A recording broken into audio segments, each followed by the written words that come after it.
ಸರ್ವಲೋಕೋಪಕಾರಾಯ ಯೋ ದೇವ ಪರಮೇಶ್ವರಃ ಚರತ್ಯತಿಥಿ ರೂಪೇಣ ನಮಸ್ತೆ ಜಂಗಮಾತ್ಮನೆ.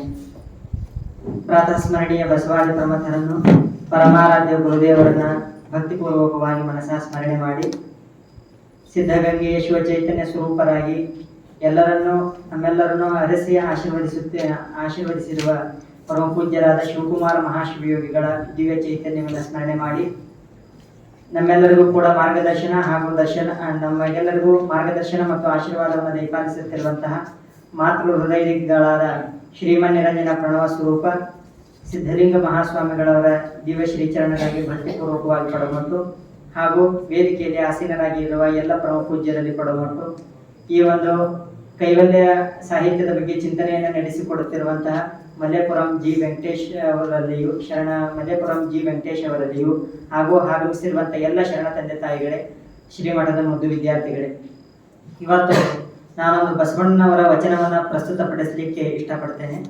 ಬ್ರಹ್ಮಾಂಡದ ಮೇಲೊಂದು ಹಿರಿದಪ್ಪ ಅಂಗಡಿ ನಿಕ್ಕಿ ಹರಿದುಕೊಳ್ಳಿದ್ದ ನಮ್ಮ ಮಹದೇವ ಶೆಟ್ಟಿ, ಒಮ್ಮನವಾದರೆ ನುಡಿವನು ಬಿಮ್ಮನವಾದರೆ ನುಡಿಯನು, ಕಾಣೆಯ ಸೋಲ ಅರ್ಧಗಾಣಿಯ ಗೆಲ್ಲ ಜಾಣ ನೋಡವ ನಮ್ಮ ಕೂಡಲ ಸಂಗಮ ದೇವ. ಬಹಳ ಅರ್ಥಪೂರ್ಣವಾದಂಥ ವಚನ. ಬಸವಣ್ಣನವರು ನಾವೆಲ್ಲರೂ ಕೂಡ ನಿತ್ಯ ಜೀವನದಲ್ಲಿ ವ್ಯಾಪಾರವನ್ನು ಮಾಡ್ತೇವೆ.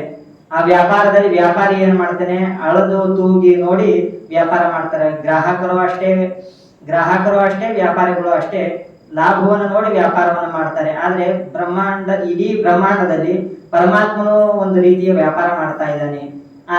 ಈ ಆಧ್ಯಾತ್ಮಿಕ ವ್ಯಾಪಾರ ನಾವು ಮಾಡೋದೆಲ್ಲ ಲೌಕಿಕ ವ್ಯಾಪಾರ, ಅದು ನಮ್ಮ ಸ್ವಸುಖಕ್ಕಾಗಿ.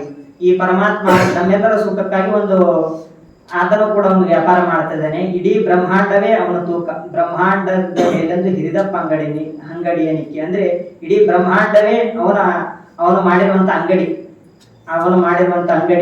ಹರಿದುಕೊಳ್ಳಿದ್ದ ನಮ್ಮ ಮಹದೇವ ಶೆಟ್ಟಿ. ಇಲ್ಲಿ ವ್ಯಾಪಾರ ನಡೀತಾ ಇದೆ. ಏನು ವ್ಯಾಪಾರ ನಡೆಯುತ್ತೆ? ಏನು ಇದು ಅಲೌಕಿಕವಾದಂತಹ ವ್ಯಾಪಾರ. ಯಾವ ರೀತಿಯ ವ್ಯಾಪಾರ?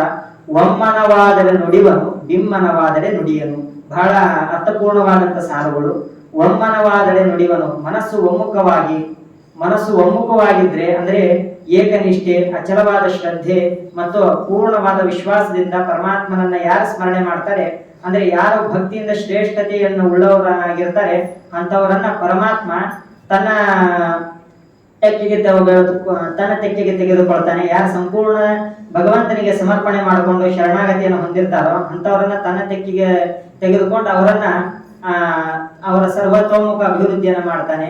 ಬಿಮ್ಮನವಾದರೆ ನುಡಿಯನು, ಯಾರಿಗೆ ಆತ ನುಡಿಯಲಾರ, ಯಾರಿಗೆ ಆತ ನುಡಿತಾನೆ ಅಂತಂದ್ರೆ ಬಿಮ್ಮನ ಅಂದ್ರೆ ಅರಮನಸ್ಸಿನಿಂದ.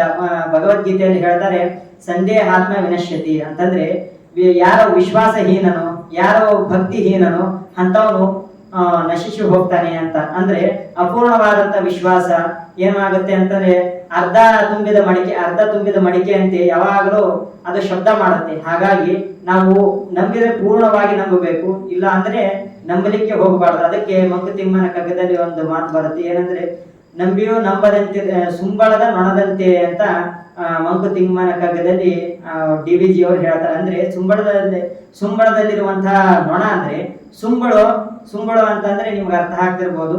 ಏನು ಇದು ಹೇಸಿಗೆಯಲ್ಲಿ ಬಿದ್ದಿರುವಂತ ನೊಣ ಏನ್ ಮಾಡುತ್ತೆ, ಅದರಲ್ಲೇ ಬಿದ್ದು ಓಡಾಡುತ್ತೆ. ಅದರಿಂದ ಈಚೆಗೆ ಬರಬೇಕು ಅಂತಂದ್ರೆ ಅದರ ಅಂಟು ಅದರ ಮೈಗೆ ಸವರ್ಕೊಂಡಿರುತ್ತೆ. ಹಾಗೆ ಅಪೂರ್ಣವಾದಂತ ಭಕ್ತಿ ಮತ್ತು ಅವಿಶ್ವಾಸ ಏನ್ ಮಾಡುತ್ತೆ, ನಮ್ಮನ್ನ ಪೂರ್ಣವಾದ ಭಕ್ತಿಯನ್ನು ಮಾಡ್ಲಿಕ್ಕೂ ಬಿಡಲ್ಲ, ಭಕ್ತಿಯಿಂದ ಹೊರಗಾಗಿ ನಾಸ್ತಿಕನಾಗ್ಲಿಕ್ಕೂ ಬರಲ್ಲ. ಒಂದ್ ರೀತಿ ನಾವೆಲ್ಲರೂ ಕೂಡ ಕುರುಡರ ಹಾಗೆ ನಾವು ಏನ್ ಪಾರಂಪರಿಕವಾಗಿ ಏನ್ ನಡ್ಕೊಂಡು ಬಂದಿದೆ ಅಂದ್ರೆ ಒಂದು ಕುರುಡತನದ ಪಾಠದ ರೀತಿ ನಾವೆಲ್ಲ ಮುನ್ನಡೆತೀವಿ. ಹಾಗಾಗಿ ನಾವೆಲ್ಲರೂ ಕೂಡ ಅಪಾರವಾದಂತ ಶ್ರದ್ಧೆಯಿಂದ ಒಮ್ಮನಸ್ಸಿನಿಂದ ಪರಮಾತ್ಮನ ಸ್ಮರಣೆ ಮಾಡಿದ್ರೆ ಆ ಪರಮಾತ್ಮ ನಮ್ಮನ್ನು ಒಲಿತಾನೆ. ಆ ಪರಮಾತ್ಮನ ಆಶೀರ್ವಾದ ನಮಗಿರುತ್ತೆ ಅಂತ ಹೇಳ್ತಾ ನಾವೆಲ್ಲರೂ ಕೂಡ ಒಮ್ಮುಖವಾಗಿ ನಾವು ಮಹಾತ್ಮನ ಸ್ಮರಣೆಯನ್ನು ಮಾಡೋಣ, ಶಿವತತ್ವ ಚಿಂತನೆಯನ್ನು ಕೇಳಿ ನಮ್ಮ ಮನಸ್ಸನ್ನು ಒಮ್ಮುಖವಾಗಿ ಮಾಡ್ಕೊಳ್ಳೋಣ ಅಂತ ಹೇಳಿ ನನ್ನೊಂದೆರಡು ನುಡಿಗಳನ್ನು ಮುಗಿಸ್ತೇನೆ.